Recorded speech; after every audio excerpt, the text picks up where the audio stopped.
Alien বা ভিন গ্রহী প্রাণী সম্পর্কে আমাদের মতামত কি? দেখুন, এলিয়েন বা ভিন গ্রহী প্রাণী এগুলো ধারণা করে কথা বলা, এ পর্যন্ত বাস্তব কোনটাই পাওয়া যায়নি। অনেকে বলে যে আফ্রিকায় পাওয়া গেছে, কেউ বলে অস্ট্রেলিয়া জঙ্গলে পাওয়া গেছে, কেউ বলে অমুকখানে এটা ছিল, এরকম লোকেরা আসছিল পরে খুঁজে পাওয়া যায়নি, কেউ বলে অনেকখানে ছাই পাওয়া গেছে, কেউ বলে ওখানে খাবার পাওয়া গেছে। এগুলি সবই হয়তো অন্যখান থেকে কেউ আসছিল, আসে এখানে কিছু করছে, এই গ্রহেরই অন্যখান থেকে কিছু আইসা এই পৃথিবী গ্রহের সেখানে রাতে দুপুরে আসছে, রাতে চলে গেছে, অথবা তারা সেখানে কোনো গোয়েন্দাগিরি করতে আসছিল, আরেকজন দেখে পালাই গেছে, এরকম কিছু হতে পারে।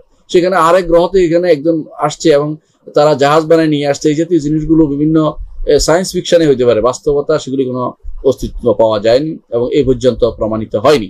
এগুলো শুধুমাত্র ধারণা করে কথা বলা, আর ধারণা করার কথা বলতে আমরা দূরে থাকি।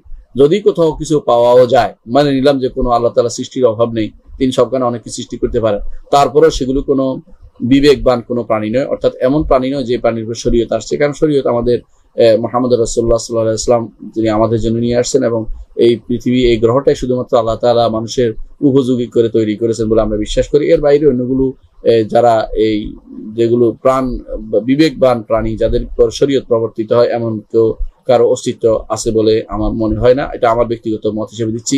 যদি কোনোদিন সেরকম কিছু পাওয়া যায়, তখন তাদের ব্যাপারে আমরা সিদ্ধান্ত নেব। অগ্রিম আমরা এই নিয়ে আলোচনা না করি। যদি পাওয়া যায় সেটা এক হুকুম, যদি না পাওয়া যায় সেটা নিয়ে আলোচনা না করি। যদি পাওয়া যায় তখন ইনশাআল্লাহ এটা নিয়ে তখনকার আলেমরা সেটা নিয়ে আলোচনা করবেন। অগ্রিম আলোচনা করে আমরা আমাদের ঈমানকে নষ্ট না করি এবং ঈমানকে প্রশ্নবিদ্ধ না করি। পরবর্তী প্রশ্ন হচ্ছে, আমার বয়স 20 বছর। আমি জানতে চাচ্ছি আমার বয়সে সাহাবী সালফে সালেহিন বা সালফে সালেহিনরা অবসরকে কিভাবে কাজে লাগাতেন আর বিনোদনের জন্য কি করতেন। আর যেহেতু আমরা তরুণরা এই বয়সে বিনোদন প্রত্যাশী, তাই আমাদের বিনোদনের পথ যেন সালফে সালেহিন, সাহাবীদের, নবীদের সিরাতের অনুসরণের বাইরে না যায়, তাই জানতে চাচ্ছি। উত্তরটি লাইভে না দিয়ে এখানে অডিওতে দিলেও খুব খুশি হতাম। আচ্ছা, আপনার বক্তব্য আমি শুনেছি, তো আমরা লাইভও দিতে পারি, আপনি শোনেন। অবশ্যই সময়কে কাজে লাগানো এটা কর্তব্য। সময়কে নষ্ট করা জায়েজ নাই, কারণ মানুষের জীবনটা পুরোটাই সময়। আল্লাহ তাআলা কোরআনে কারীম বলেছেন, ওয়াল আসর ইন্নাল ইনসানা লাফি খুসর ইল্লাল্লাযিনা আমানু ওয়া আমিলুস সালিহাত ওয়া তাওয়াসাউ বিল হক ওয়া তাওয়াসাউ বিস sabr।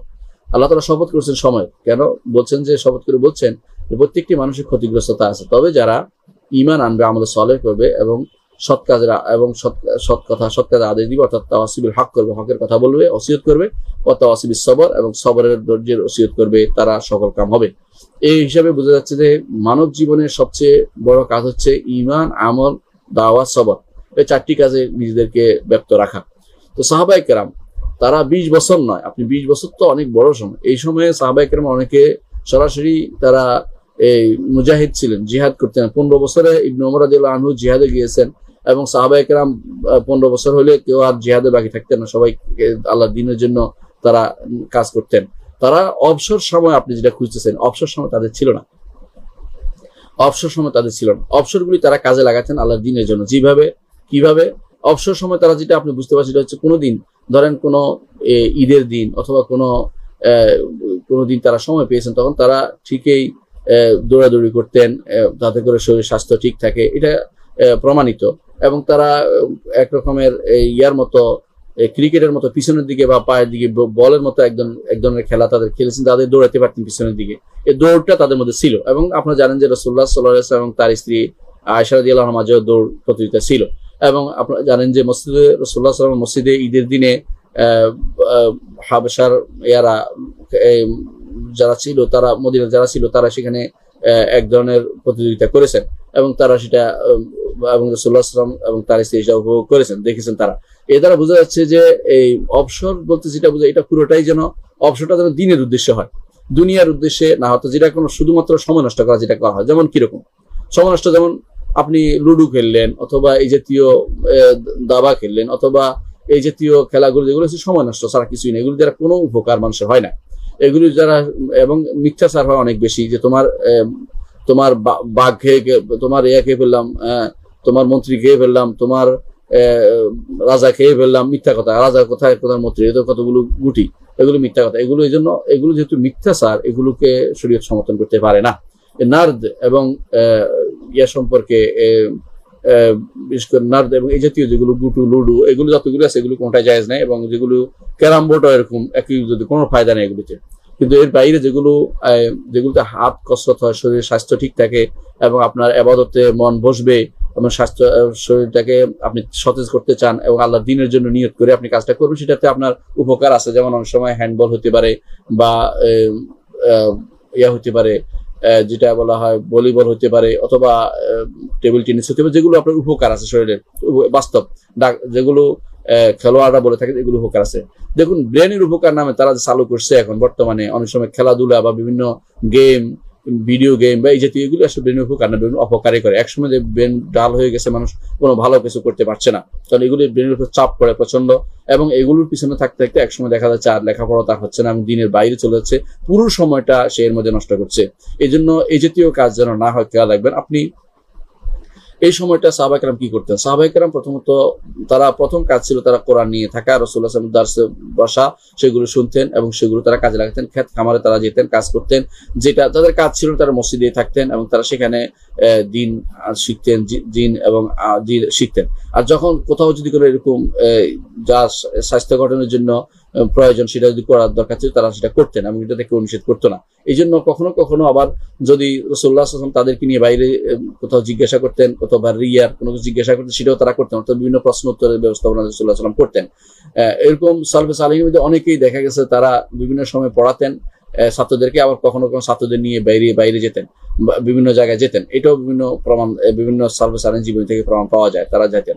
রাসূলুল্লাহ সাল্লাল্লাহু আলাইহি ওয়াসাল্লাম এই জন্য মাঝে মধ্যে সবসময় তিনি নসিহত করতেন না, মাঝে মধ্যে করতেন, অন্য সময় তিনি ছাড় দিতেন যে এরা যেন তাদের উপর চাপ সৃষ্টি না হয় সেটা খেয়াল রাখেন। কিন্তু যারা এই 20 বছর বয়সে যে ব্যক্তি পৌঁছে গেছে তার কিন্তু এখন 20-এর পর থেকে মানুষের হেফজের শক্তি কমে যায়, অর্থাৎ এর আগে তার হেফজ করার দরকার ছিল। অর্থাৎ 20 পর্যন্ত কোরআন হেফজ হতে শুরু করে মতুন হেফজ এবং হাদিস হেফজ বা মুখস্থ করা এগুলি কিন্তু খুবই দরকার ছিল।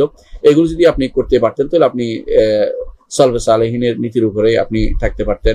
অবসর বলতে কোনো কিছু তাদের মধ্যে ছিল না, তারা অবসরটাকে কাজে লাগাতেন, কাজটাকে যে কোনো কাজ অবসর বলে করতেন, যে এটা সময়টা পাইছি এটাকে তারা কাজে লাগাতেন। কারণ আসলেই মানুষের জীবনের অবসর বলতে সময়টা আসলে কিছু থাকে না যদি সে কাজে লাগাতে পারে। রাসূলুল্লাহ সাল্লাল্লাহু আলাইহি ওয়াসাল্লাম জন্য বলেছেন নি'মাতানি মাগবুরুন ফীমা কাসীরুম মিনান নাস আস-সিহহাতু ওয়াল ফারাগ। দুটি নিয়ামত আছে, দুটি নিয়ামত যেগুলি অধিকাংশ মানুষই প্রপার ইউটিলাইজ করতে পারে না, এগুলিতে মানুষ ঠকে যায়। একটি হচ্ছে আস-সিহহাতু, একটি হচ্ছে আল ফারাগ। একটি হচ্ছে সিহহা, অর্থাৎ সে সুস্বাস্থ্যকে কাজে লাগাতে পারে না। যখন স্বাস্থ্য ভালো থাকে তখন সে ঘুমিয়ে কাটিয়ে দেয়, আর যখন স্বাস্থ্য খারাপ হয় তখন মনে করে ইবাদত করা দরকার, কিন্তু কাজ সময় তো আর হয় না তার। আবার এরকম ভাবে যখন মানুষ ফারাগ অবসর টাইম থাকে তখন সেটাকে মানুষ অবসর হিসেবে বসে খেলাধুলা অথবা চা দোকানে আড্ডা অথবা কোথাও গল্প অথবা সিনেমা দেখা অথবা টিভি দেখা অথবা বিভিন্ন ছবি দেখা, বিভিন্ন ভিডিও মুভি দেখা, এগুলো দিয়ে সময় নষ্ট করছে। অথচ এটা কিন্তু এক মুহূর্তের জন্য জায়েজ নয়, কারণ এটা তার কাজে লাগানো উচিত। কিরকম কাজে লাগানো যেটা কাজে লাগবে? বৈধ কাজ কি? আপনি কোরআন হাদিসে পড়বেন অথবা যেগুলি পড়লে আপনার কাজে লাগবে সেগুলো পড়বেন। এমন জিনিস করতে পারেন যেগুলো আপনার অবসর টাইম মুখস্থ করার মতো আনন্দ পাচ্ছেন সেগুলি পড়বেন, অথবা এমন জায়গায় যেতে পারেন তাদের সাথে বসতে আপনি দিনের কথা শুনতে পারবেন, সেটা করবেন। এর বাইরে আপনি সময় নষ্ট করলে এটার জন্য দায়ী হতে হবে। কারণ রাসূলুল্লাহ সাল্লাল্লাহু আলাইহি ওয়াসাল্লাম বলেছেন হাশরের মাঠে কোনো মানুষ তার সামনে এগোতে পারবে না, কোনো মানুষ সামনে এগোতে পারবে যতক্ষণ পর্যন্ত কয়েকটি প্রশ্নের উত্তর না দেওয়া হয়। কয়েকটি বললাম এই জন্য, কোনটা 4টা কোনটা 5টা বলা সেই জন্য। তার মধ্যে একটি হচ্ছে যে তার যে সময়টা, জীবনের সময়টা কোথায় ব্যয় করেছে, আন উমরি ফিমা আফনা, তার জীবনের প্রত্যেকটি সময় সম্পর্কে তাকে জিজ্ঞাসা করা হবে। এবং তার শাবাবি ফিমা আবলা, তার যৌবন বয়স, যেটা আপনি এখন আছেন 20 বছর বয়সে, পূর্ণ যৌবনে আছেন, আপনাকে অবশ্যই এই অবস্থা সম্পর্কে জিজ্ঞাসা করবে আলাদাভাবে। অর্থাৎ জীবনে এক প্রশ্ন, জীবনের সময়টা কি করেছেন, আর যৌবন বয়সের সময়টা কি করেছেন আরেকটা প্রশ্ন হবে। সুতরাং আপনাকে অবসর চিন্তা করে কোনো কিছু অবশ্যই হেলায় কাটাবেন না, এটা অবশ্যই কোরআন এবং সুন্নাহ এবং দিন বুঝার ক্ষেত্রে কাটাবেন এবং দিন জানার ক্ষেত্রে কাটাবেন। যেখানে গেলে অবসরটা কাজে লাগবে, দিন শিখা হবে, জানবে, সেটার মধ্যে কাজে লাগান। যেভাবে আমাদের সলাফরা হাদিস শিখার জন্য দূর দূর সফর করতেন, আপনি দূর সফর না করলে অন্তত তাদের আলেমদের মজলিসে বসে আপনি দিন সম্পর্কে জানতে পারেন, অথবা কোনো কিছু শুনে আপনি জানতে পারেন, দার্স শুনে জানতে পারেন, কোনো আলোচনা শুনে জানতে পারেন। ভালো যে সমস্ত আলোচনা আপনাকে আকীদা, সহিহ আকীদা ও মানহাজের শিক্ষা দিবে এবং যে সমস্ত আকীদা আপনাকে সহিহ সুন্নাহ শিক্ষা দিবে সেগুলো জানার জন্য আপনি চেষ্টা করতে পারেন। আল্লাহ আমাদেরকে সঠিকভাবে এই তার দিনের উপর রাখার তৌফিক দান করুন এবং সময়টাকে কাজে লাগানোর তৌফিক দান করুন, এবং সময় যেন আমরা নষ্ট করে আখিরাতে যেন বিপদে না পড়ি, তা থেকে আল্লাহ তাআলা আমাদের উদ্ধার করেন। আমিন।